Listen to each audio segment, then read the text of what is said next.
Hola, my name is Elias, host of the American Dream podcast. On this show, I talk to underrepresented founders and seasoned executives who have achieved their versions of the American dream. We discover their origin stories, their career trajectories, and their biggest lessons learned. On this episode, I highlight the story of Sabari Raja, a corporate employee turned founder turned investor.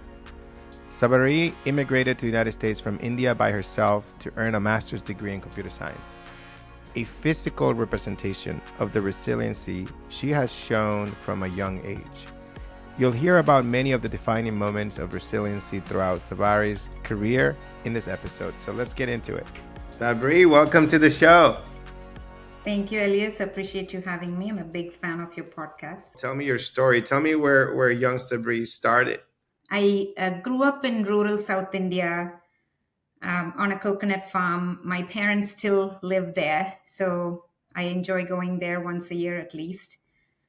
Most of my family is from farming backgrounds, mostly from rural areas, but grew up in a household where parents actually valued education a lot, even though they were not college graduates themselves. I'm a first gen college student, but from a young age, I remember, my mom saying, if you don't get good grades, you're going to have to graze cows on the farm.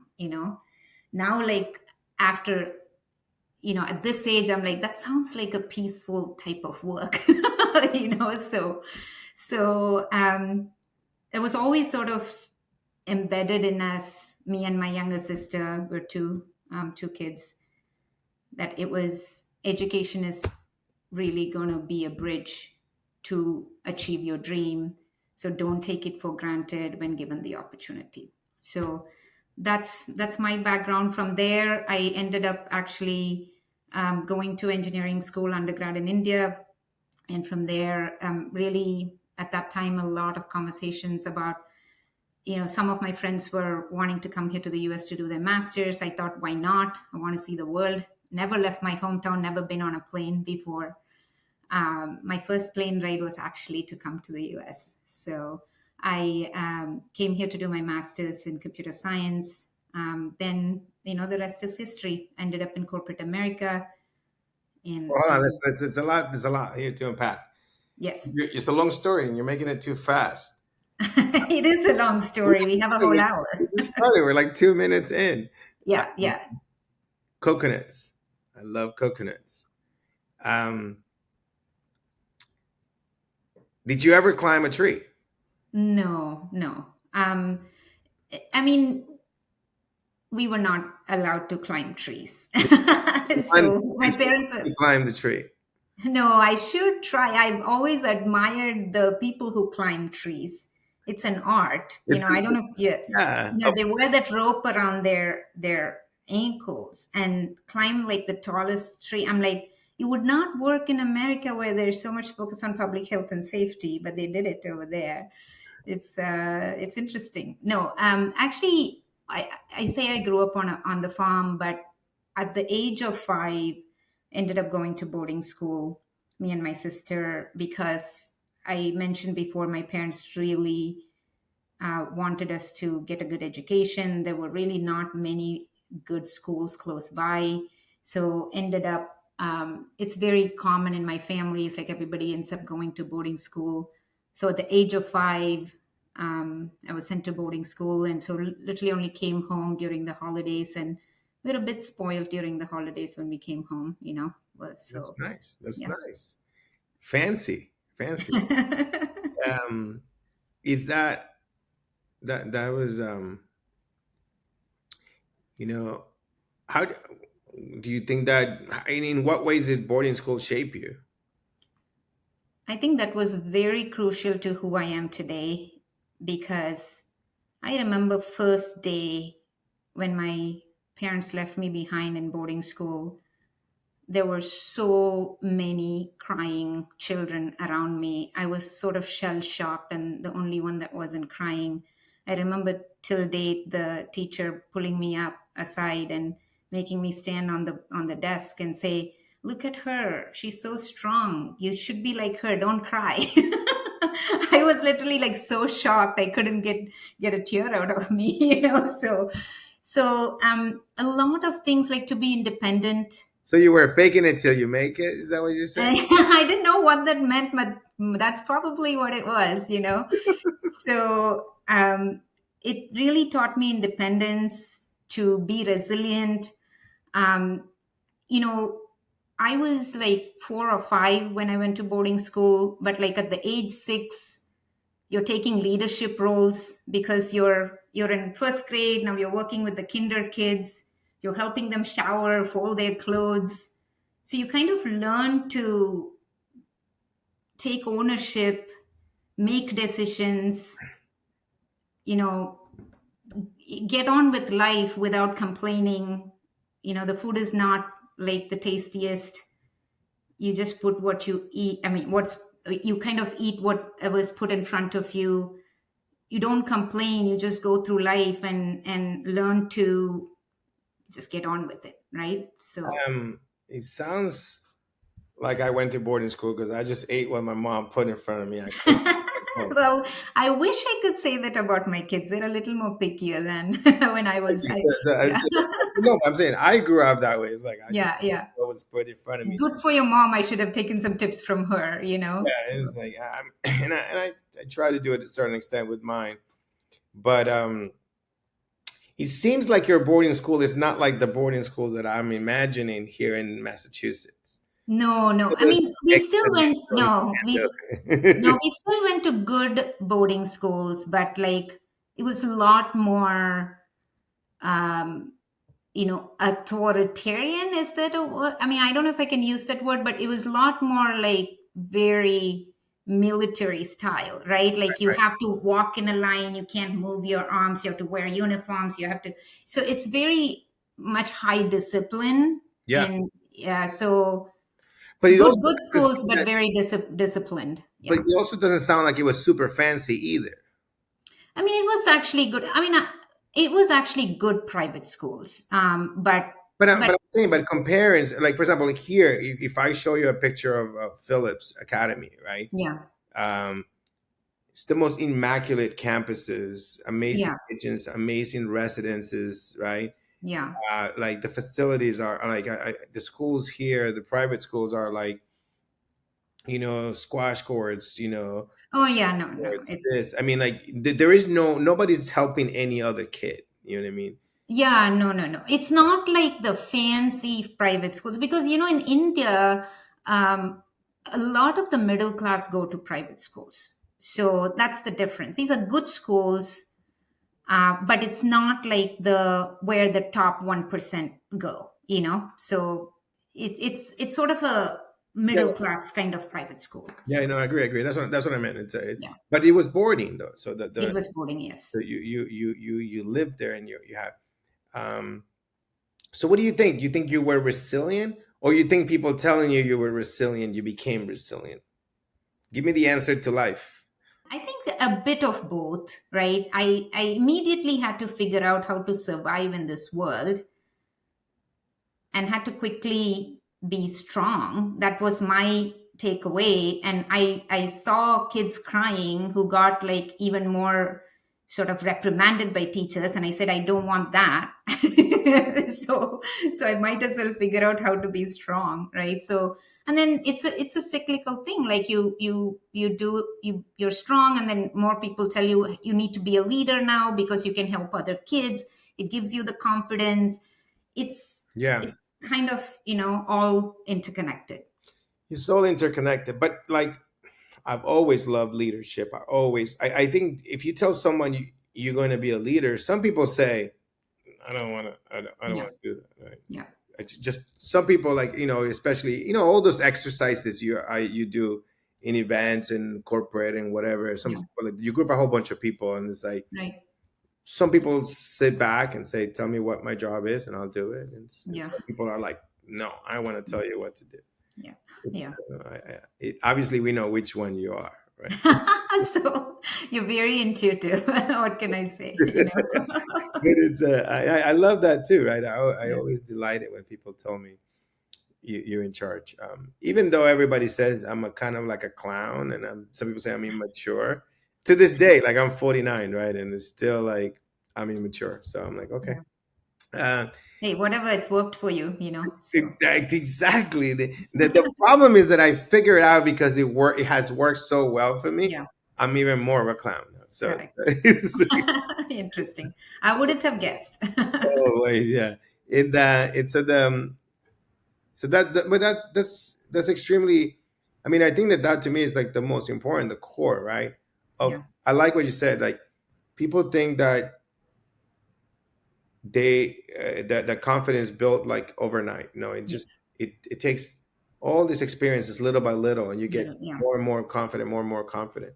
But you have to seek it, right? Yeah. 5 years old. That's tough. Yeah. That's early. Yeah. I mean, actually, when I had my kids and they were 5 years old, I thought, gosh, I would like never send them to boarding school and let them experience what I Yeah, had to, it's just we look back, and you live in that dichotomy, right, where you wouldn't be here today if your parents hadn't done that. 100%, 100%. I know it was a tough decision for my It's a parents, tough right? decision, and Yeah. and yet you have yours, and you're not able to make that I'm decision. not able to make the decision. Yeah. It's like it's wrong, Yeah. and it was right. It's Yeah. Yeah. which No, was I think it's a factor of circumstances and access, right? Like if my parents, I wonder if they were living in a city with a great school that was next door, they probably wouldn't have had to send me away, right? but I mean, but your kids are older now. Yeah, yeah. Now they're, yeah. For But what college they're gone, but the right? So question is, are they going to become their best selves? yes. Right? I don't know. Like I have three college age kids now, Yeah, yeah, and I don't know yet, right? yeah, yeah, yeah, What's going to happen? What influence I have any longer, right? yeah, And if I did the right things, and I don't know. I would hate to say this is I'm in a tough position, but I don't know if they're as hungry as I am, right? yeah, Or as I was yeah. at the time I came into this country as an immigrant, right?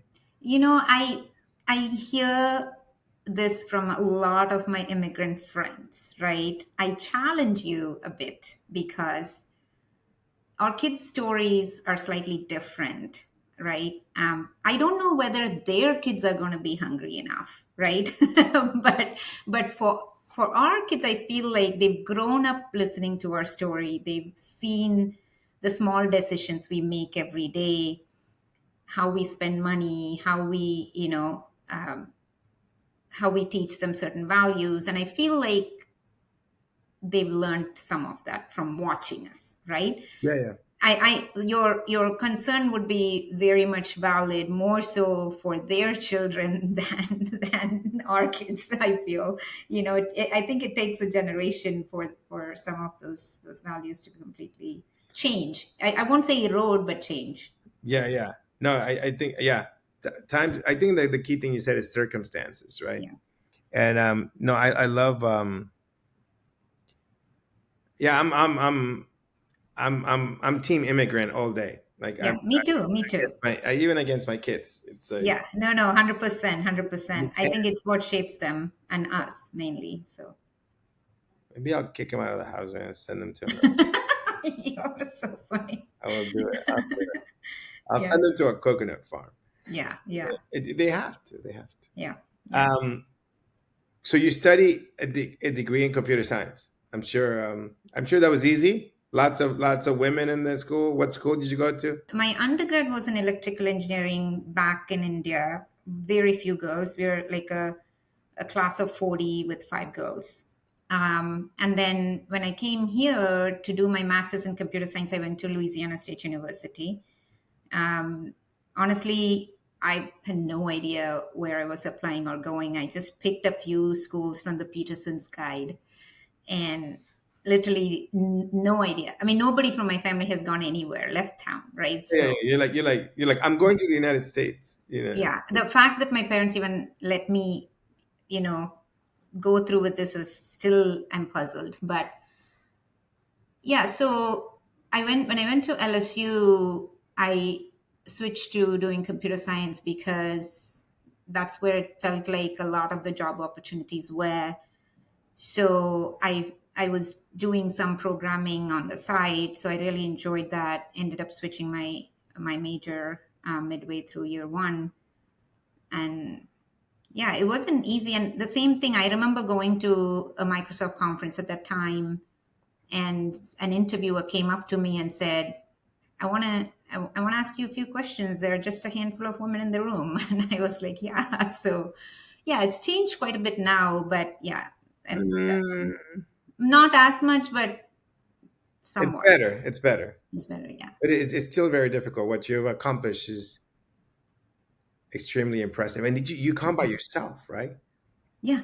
You didn't have your mommy when you came to college, your parents, nothing. No, no, no. Actually, my parents sent me off. I felt like, this decision to go to the US to study was just, I don't think I really thought through what it really meant. No, no, You know, I think that no one should ever think through yeah, things. yeah. when I we know when we you think things, it's like it's just worse. No, you're like spoken like a true entrepreneur, right? Like everyone keeps asking me, like, how did you first make this decision to leave home, and then how did you make the decision to leave your well-paying job to start your company? And I'm like, honestly, I didn't really think through any of this. Like, I feel like the biggest decisions we make in life, sometimes you have to jump off the cliff and have the grit to figure it out along the way, right? So This stuff. I mean, yeah, everything I do is just on a whim. You know what I yes, mean? It's on a. It's just now I have more experience. Both I kind of know why I'm doing it. I'm like I yes. know it's a good thing to do. Yes, yes. It's You go with your gut, right? You go with your gut. Like, no, no, yeah, no. I'm not now. I go with more intelligence, right? yeah, More yeah, with like it's like let's build a product for this would be too small, so we not yeah, so let's build this. This would be a bigger market. yeah, Okay, yeah, yeah, yeah, it's good to be a market. And then also it helps me now. I can be like, yep, we made a mistake. Let's stop doing it. yeah, I yeah, just think that it's just the problem is that people don't understand that they overthink and that nothing is permanent. yeah, That you can just if it's not the right thing, you can just stop doing it and go do something yeah. else. You know. 100%. I think, especially as a first-time entrepreneur, you take a leap of faith, right? Because at that time, more than data, it's your intuition that's guiding you. You feel like, yeah, I know I'm passionate about this. I want to solve this problem. I want to, make the sacrifices and jump on the ship. Yeah, But now I feel like I know too much and about starting a company. I might go into analysis paralysis now if I had to do it all over again, right? So I'm. It's my fifth company. yeah. I'm like second guessing myself every time. Yeah, Am I am I doing this differently? yeah, Like don't do it differently, but do it differently. yes, yes, yes, No, no, yes, just do yeah, it your way. yeah, It's complicated. So I'm trying to yeah, I live in a different complexity now where yeah. I'm like it's not that I'm overthinking it, but I'm switching back and forth on the strategy of gut versus experience. 100%, 100%. I mean, you have to still, we have the privilege of relying on our experiences now, Exactly. I which can't we throw did it not. away. Yeah, you can throw it away. And Correct. so I'm like, no, let's do this, Yeah. or like do that. But just trying to be true to myself. I just say like this one, I want to build it. I want to solve the problem that I want to solve. I don't know, Yeah. and I'm saying like, this is what I want to solve. If not, I don't want to solve it. You know what I mean? Correct, correct, correct. I think that's the first question. Often I sometimes give talks on entrepreneurship, and everyone's like, this is my solution, this is my business model, this is, the TAM, SAM. And I'm like, but what's the problem that you're solving, right? I mean, you mentioned that, I'm passionate about this problem, I want to solve this problem, and that's where everything starts. And Yeah, and so you studied computer science and you worked at where'd you work? Where'd you go to work? Yeah, I actually got interviewed on campus, ended up taking a job at Texas Instruments in Dallas. And it so happened to be in education technology. I've never heard of EdTech as a category before that. And everyone used to say, "Oh, you make calculators," and so that was EdTech at that time, right? And actually, I was in the calculator group of Texas Instruments, so so, but it was also at a moment where EdTech was being defined. It was, beyond calculators. Like, how do you develop software for the classroom? How do you sort of bring equity into this process? So my first job, it was to some extent meant to be because I ended up in the education technology group and ended up falling in love with that. But I started as a software engineer. I don't know if you ever used the TI 83 plus or 84 plus graphing calculators. Of course. So my very first job was writing a software that runs on the PC to transfer files and operating systems between the computer and the TI 83 plus graphing calculator. In some ways, those were my early computers, right? Yeah, yeah. In that I installed Tetris on it. Everybody did that, correct? Yeah, They, I yeah, remember did some things that yeah, yeah, it was like, I think we could make it. We can. I think we can plug them to each other, yeah, and we could play against each other too. yeah.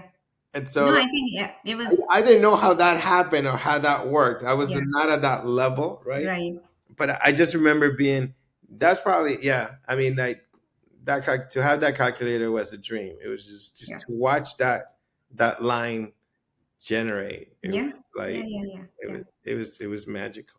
No, I yep, love that. No, yeah. I was gonna. I'm not trying to age ourselves here, right? Even though No, no, we're the same age, we want to yeah, keep everything neutral. Yeah, people can't yeah. figure it out. But the way that I was gonna bring up the calculator, my calculator, it's like I was so excited the day my kids in high school or something, they were like needed a calculator. It's like, we need the calculator, and I was like, what calculator do you need? And it was like the same thing, you know. It's still the same Same thing. thing. My kids use, I'm like, I spent 14 years at Texas Instruments. I'm not paying for this calculator. I should be able to find one lying around somewhere, So, Yeah, yeah. there's a couple of versions. I had a blue one, I think I remember. Mm. There were color ones, Oh, yeah. and then there was one. Yeah. But yeah, to me, math always fascinated me. Yeah. Of like, my mother taught at the university, and I remember walking around as a kid, and to me, the more complex the notes and the math in a piece of paper, that was like my goal in life. It's like, Yeah. I would look at my classes and be like, I'm just doing like multiplication here. Yeah. This looks too simple. And I would see like a graph or like Yeah. X's and stuff. And I was like, that's where I want to go. Like, Yeah. Yeah. I didn't think of ed tech Yeah. at that time. So, but they were building stuff for the schools.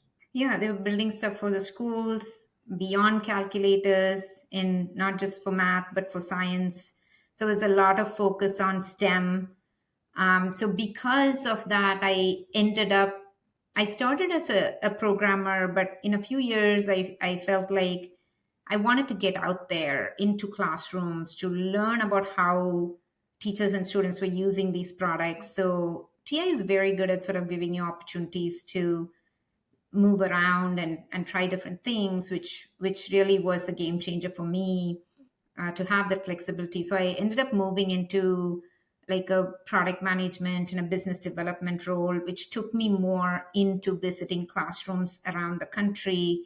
That really was, you know, the seed that sort of sparked many ideas that eventually led me to starting the company. So I went into a lot of underserved school districts and I was volunteering at some of the school districts to mentor kids on STEM education.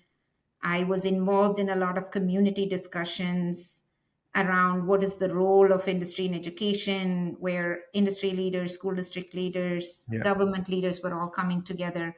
So being at TI and having the opportunity to move into different roles, I did emerging markets for a while, focused on Asia markets.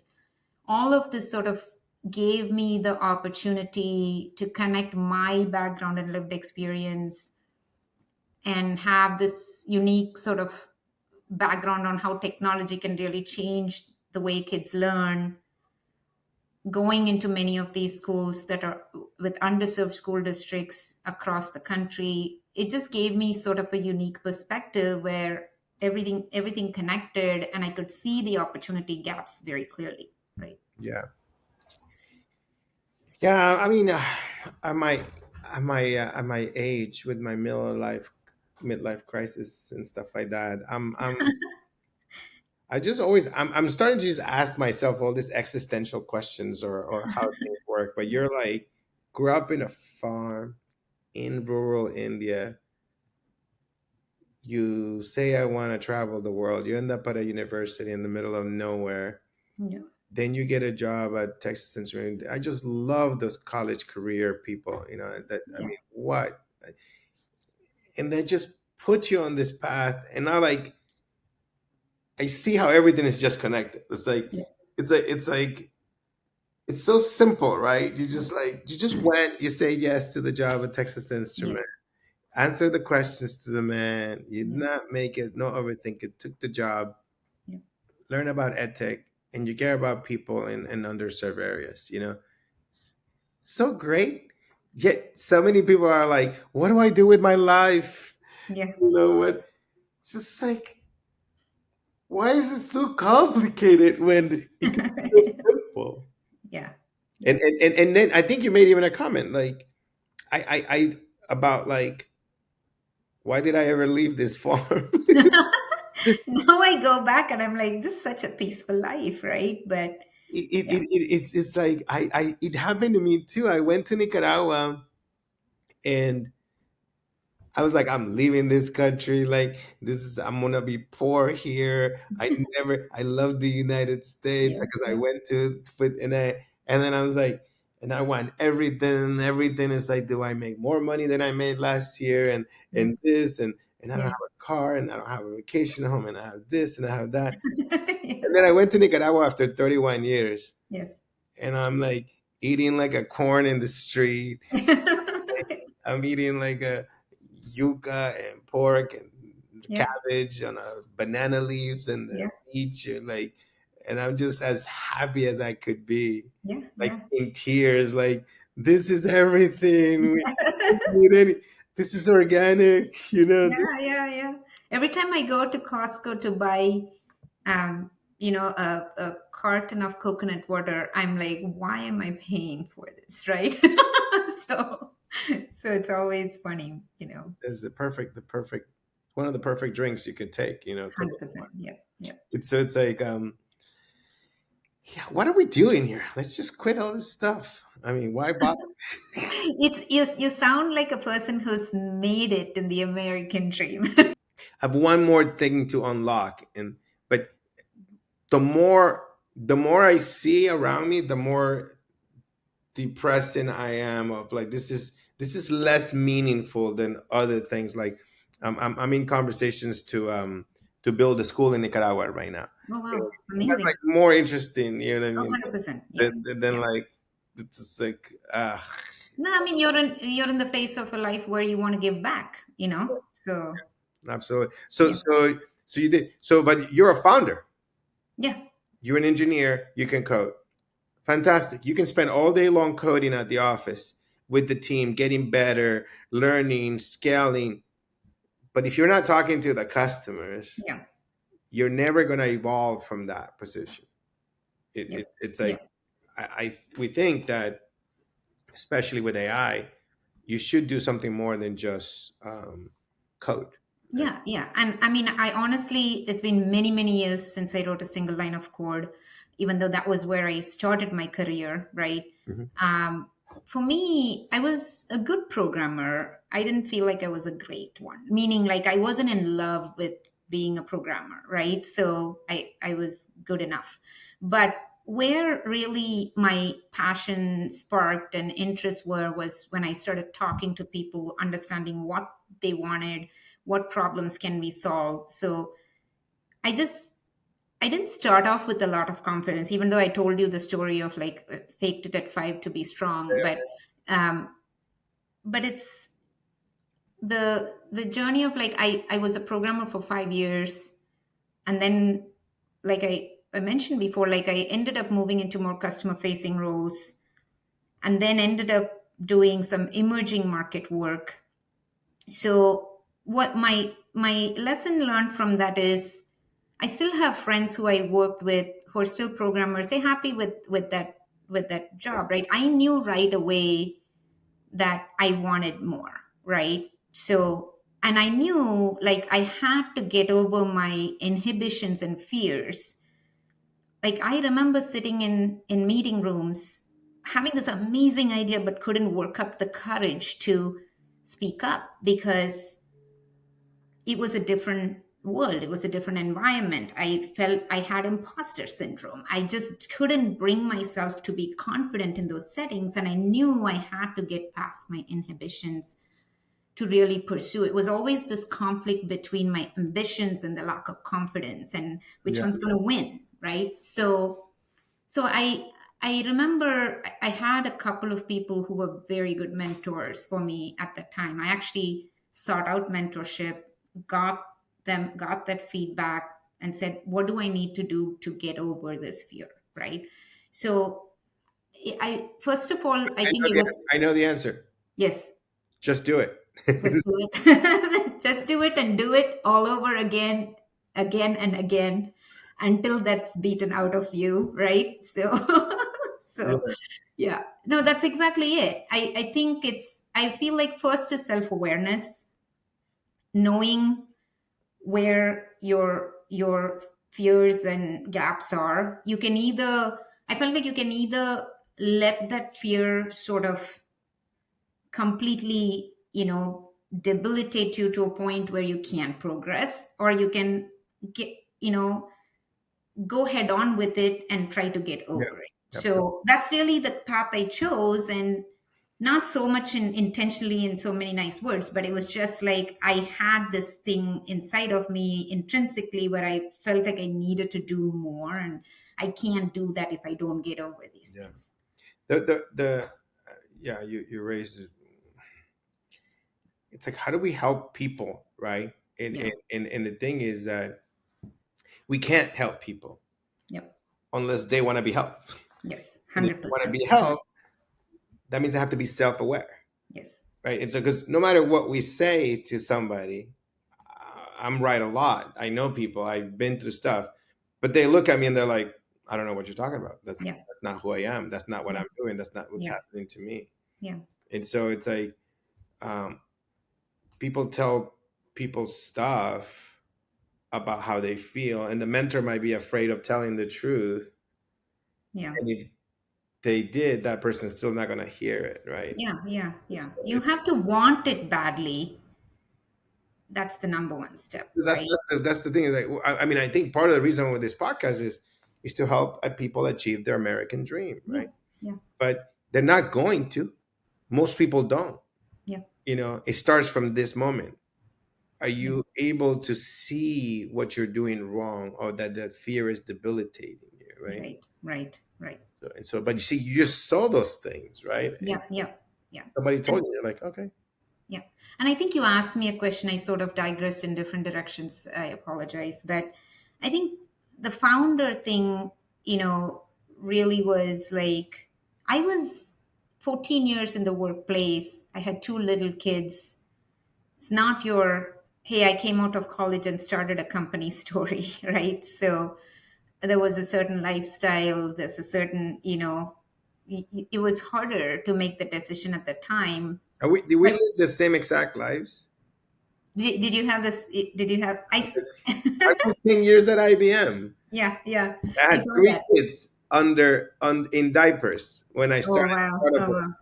I had two kids in lower elementary school when I started. Yeah. And I have many, many stories to tell you about being a mom of these kids, and sort of, facing some backlashes because of that, even from close friends, right? Um, I ended up, And yeah, go if ahead. you have an Indian community around you, probably worse. Yes, to some extent. But my I had a very supportive spouse, which was actually that was what I'm mattered the saying, but most. the tradition or Tradition, yes, it's yeah. like around you from friends and everything. It's like Yeah, there's an expectation of who what you need to be as a mom. Like I missed their first day of elementary school. I missed all their soccer practices because as if it wasn't enough, I was also doing my MBA at that time. So I did my master's while my kids, were born and yeah. worked at IBM and had the kids. Yeah, no, it's the The same only story. thing is that I wasn't a mom, so you beat me by 3 times in that one. Yeah, so you understand what I'm talking about. I mean, a parent is a parent, like, and then I had taken emerging market roles, and I did 11 trips to Asia that year while doing my MBA. So anyway, long story short here, I was in many of these rooms where there was a lot of conversations about how do we, you know, bridge the equity gap as we prepare students for the future of work.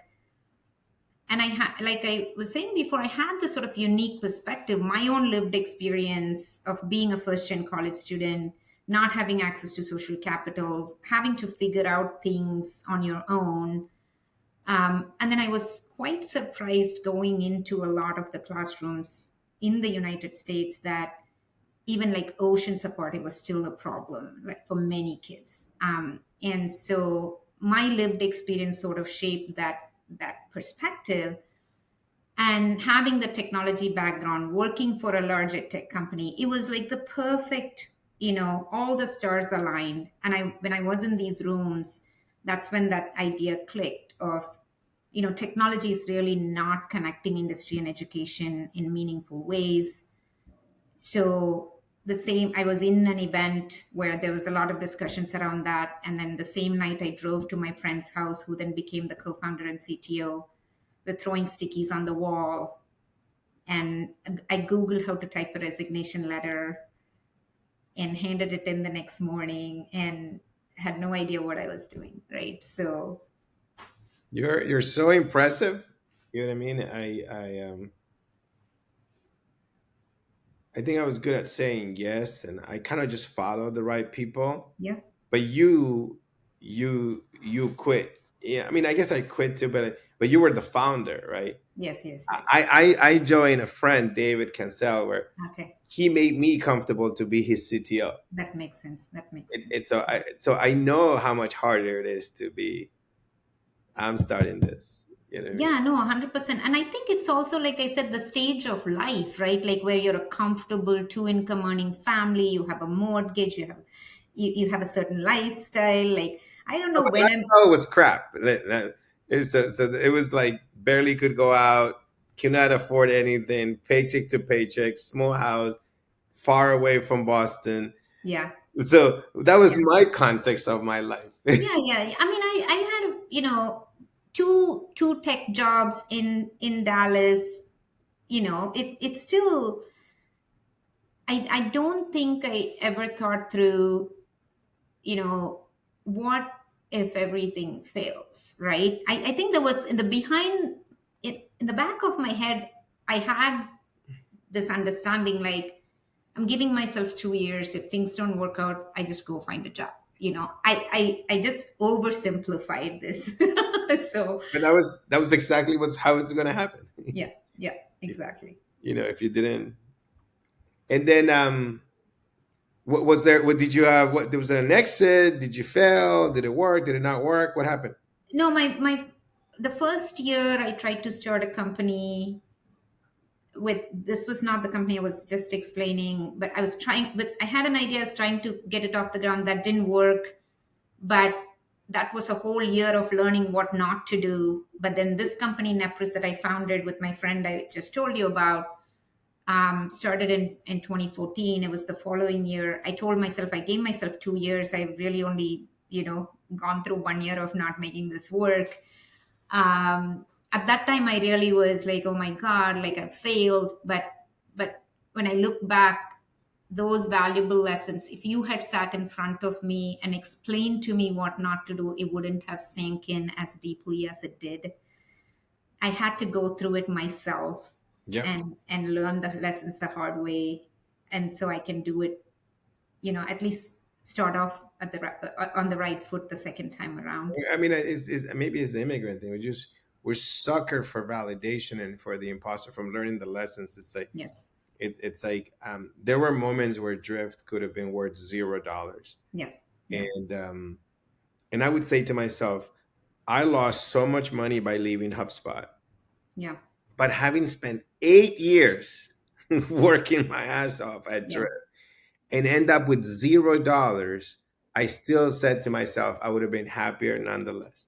Oh, 100%, 100%. You and I think we're very similar, because there were moments in the journey where I was like, am I going to make it? Can I, And can it's I make the like, next payroll, right? Like in the early, I'm like, oh, and it was 8 years at the end. So end of this journey was Nepris was the company I founded. It's now called Pathful. Went through the journey, raised a few rounds of venture funding, ended up getting acquired by a private equity firm in 2021. I know your acquisition happened in 2021 as well. So I was like, what? I know. Are you like a chat GPT generated AI? I know, right? You never know, so yeah, so got acquired end of 2021, and I stayed on to see it through a merger, a transition, stayed on the board and all that stuff. This is And where we go different. yeah, so I what's different? started another company. What did you do? So that's where instead of starting a company, I joined one of my early investors to start this fund. So what I'm doing right now, I'm managing partner of JFF Ventures. It's sort of a full circle moment for me. I never really planned this ever in my as a career, To go but to the dark side? yeah, I always joke that as a founder, I thought most investors had a cushy job of writing checks. Now I know, oh my gosh, this is a lot of work, So It's uh, still a cushy job. no, not at all, not at all. It's actually in some ways it's harder than running a company No, no, because I do think it's harder than running a company, and I don't ever want to do it. Not like, as a building a firm, I would never want to build a venture firm. It's yeah, like Sequoia called me, Sequoia yeah, listening, yes, yeah, after this says, I just sit down there and I'm like, I'm a partner of Sequoia. That yeah, would be different. yeah, But, oh my God, it's a lot of work, but it's still good. I mean, founder is still, no, I think founder is harder emotion. I don't know. It depends. It's just, if you guys are the ones responsible for the fund, yeah, returning money yes, is stressful. yes. That's what I mean. I mean, even as a founder, you have a fiscal responsibility of returning investor capital if you're raising venture funding, but like as a fund manager, that responsibility is a little different, and I think the biggest thing that I'm learning, like I've been doing this for 2 years now, building a fund from scratch with my partner. um, but we've been fortunate to build on top of an existing ecosystem and a brand which is in this space. So it almost feels like, the most difficult thing, that's what I was about to say. The most difficult thing is, we have a very focused thesis. We are investing in the economic mobility of low wage workforce, especially in the age of AI. How can AI be a bridge and not a barrier? So we're investing in solutions that are bridging these opportunity gaps, bringing equity in this process of preparing, people for quality jobs. And the biggest thing is, because we invest along the holistic journey of the worker, Yeah. it's one day I'm investing in a healthcare company, another day I'm investing in a fintech company, another day this morning I listened to a fintech pitch and then a health tech pitch. So it's all related to quality jobs. That's what our thesis is focused on. But that sort of switching hats to constantly keep learning, like I feel like there's never a moment where I'm like, oh, I think I know Yeah. Yeah.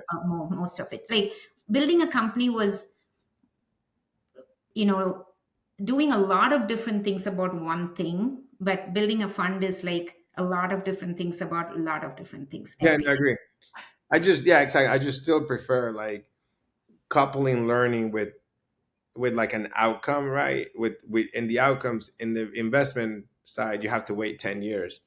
In in Uh-huh. in ours, if something happened, if a customer told me they loved the product, Yeah, yeah. that just made my day today. Yeah, yeah, yeah, 100%, 100%, So 100%. Yeah. I also feel like the reason I chose to do this work with the JFF network to build on top of was I realized the biggest value we can add to first time founders and many founders is not the checks, but it's the social capital. And I now have an opportunity to really truly be a strategic investor, opening doors and creating that social capital for many who start off without it, right? yeah, thoroughly amazed in complete awe of your story. Thank you. Thank you for being on the show, being super vulnerable, and sharing your strength from day one. You know what I mean? And looking forward to see what else you build.